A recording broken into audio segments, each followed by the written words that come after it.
Boucher, baby. I'm carrying that water, Bobby Boucher, baby. That's why you got it on. I go ranch no brown, girl. Probably seeing me around you.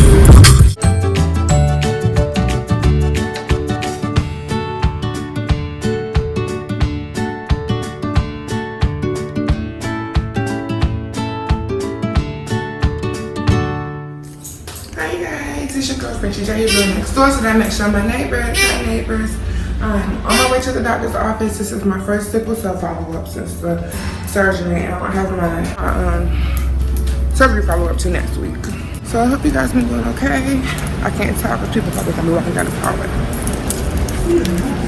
So I'll just show you.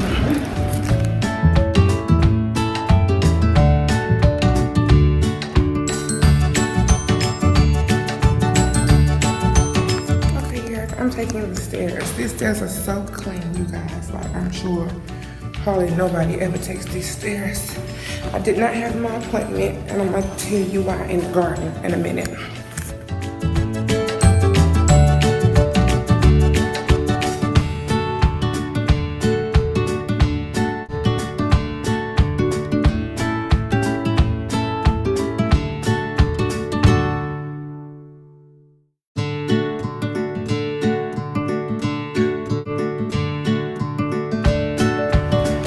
Something called the Healing Garden. I've never been out here before, but it's just so pretty, and I wanted to kind of sit and just take a moment and collect myself so I could talk to you guys. Okay, so what actually ended up happening was, I think my appointment might have been at 9:20 or 9:15, but then on my discharge paperwork it says 10 o'clock. You can see that. So that's not the address. I don't know why the address is on there. They just put a generic address on there. But I got here, and right now it's 10:30 by the time I got here. 10:33 now. I got here around 10:20, 10:26. So I guess what they're saying is it's too late for me to be seen or whatever, which is fine because they already rescheduled my appointment for last month. So now I'm gonna have to call and make another appointment to come up here again. So this is the second time I've been up here, and they've turned me away because last month I had a counseling appointment and the counselor forgot. So that's a real turn off about this doctor. However, they are very supportive. This doctor was in the hospital with me every single day that I was up there last week. She did not come up there. She came up there and she made sure they were doing their job. You know, if you have surgery and you have to be seen by hospital doctors, a lot of times don't understand what sickle cell is or how to operate with sickle cell or what medication you need with sickle cell. It's just shocking to them that you're still in pain after they've given you so much pain medicine. So for her to come up and just take over and tell them what sickle cell was, and if they didn't want to hear it, she didn't care. She put the orders in. She corrected everything. She overrode any and everything they did. And it was just so supportive to have a team behind you when you're not feeling well like that. So on top of the surgeons, my sickle cell doctor was there every single day that I was admitted. And that's so amazing to me because my last sickle cell doctor, who was just a plain hematologist and oncologist, even though he knew about sickle cell, he only saw me maybe 1 or 2 times in the hospital out of my whole 10 years of being under his care. So just to have that support is really important for me as a sickle cell patient. As an adult, you know, having support. You have support when you're a child. Your mom, your parents, or your loved ones, or your guardians can advocate for you and explain things for you and fight for you. But when you are an adult, you don't always have that support. You look like a drug seeker, and for this to be the day after Sickle Cell Awareness Day, I'm just really happy to be able to speak on that as an adult with sickle cell at this point, living my life by myself, because a lot of people don't even still have a sickle cell doctor or specialist or even insurance in this freaking country. It's just like this country really don't care about us. A lot of other countries, healthcare is free, and we're the only country who has to pay obscene amounts of money to get healthcare, and it's just so sad. So I can imagine there are people right now living with sickle cell who don't have any kind of insurance, who don't know they can get insurance, you know, who don't know that they're allocated for any kind of, you know, benefits, and don't have anybody backing them up when they go to the hospital. They fighting for themselves, and they're already in pain, and they sick, and that just breaks my heart, because before I didn't know any of this. This doctor told me all of that. I mean, I knew about the insurance coverage and everything, but you know, I didn't know that there was so many different resources for people with sickle cell. So please, people, do your research. Do your research. If you have sickle cell or know anybody with it for any health concern or disease or anything for that nature. My neighbor right now has something called, and she doesn't have any insurance right now, but she's in the hospital almost monthly. So it's really difficult for her with 3 kids to just, you know, get the kind of health care she needs, and she didn't know. She asked me how was I covering my appointment. She doesn't have any resources to get it. So she's only seeing hospital doctors. She's not have a regular, you know, she has a regular doctor, but still, now that her insurance is gone, what's she gonna do? So I'm not mad about missing my appointment at all. I'm really not. It took me a while to get up. It took me a while to go to sleep.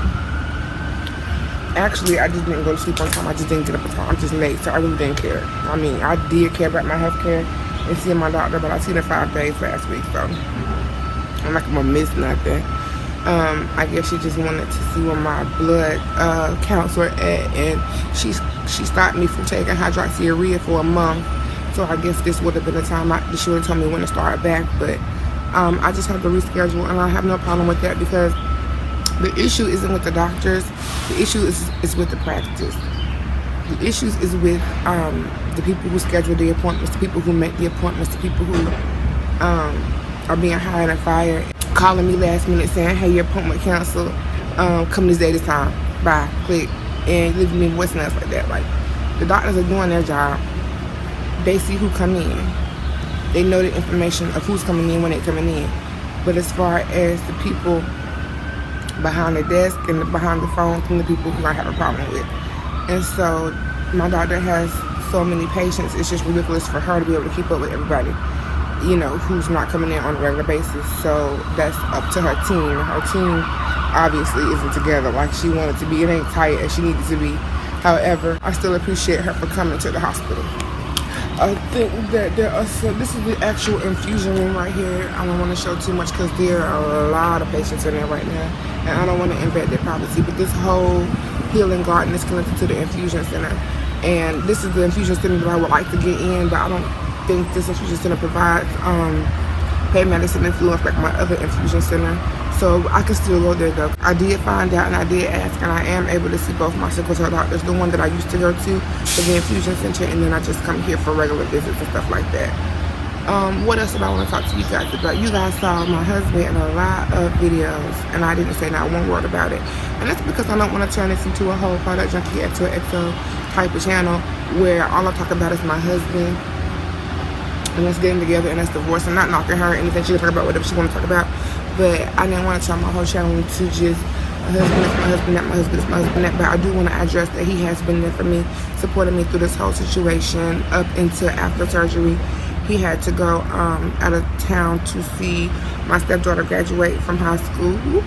I'm so proud of her. He has been very, very, very supportive. He took over and he took Hayden to school every single day. He picked Hayden up every single day, and even took Hayden to work with him one day. So he's an awesome, awesome father, and I did call and wish him a happy Father's Day and told him how amazing of a person he was to step up in someone else's life and take care of someone else's child, because I know that can be very hard for men to do that. So I don't want to let this video go past 15 minutes because this camera has a 15-minute upload restriction on here when I upload straight from the camera. So I won't hold y'all too much longer, but I hope you guys are having an amazing day, a beautiful day, and are enjoying your day. And I want to give y'all a positive message to leave on. Know that no matter where you are in life, that's exactly where you're supposed to be. And I know a million YouTubers say that because I see it all the time.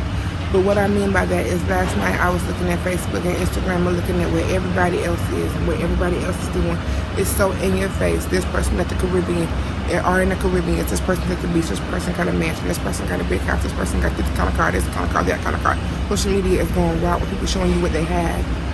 And my mama always told me to be appreciative for what I have and don't show it off, because you never know when it could be taken from you.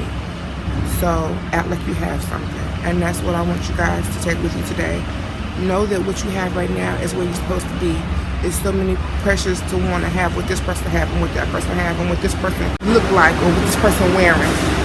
Sometimes it's just completely 100% okay to be you and wear what you're wearing and have what you have and drive what you drive and live where you live. It's 100% completely okay. And if there's more for you, you will attain it. I love you guys so much, and I hope you have a blessed and amazing Tuesday.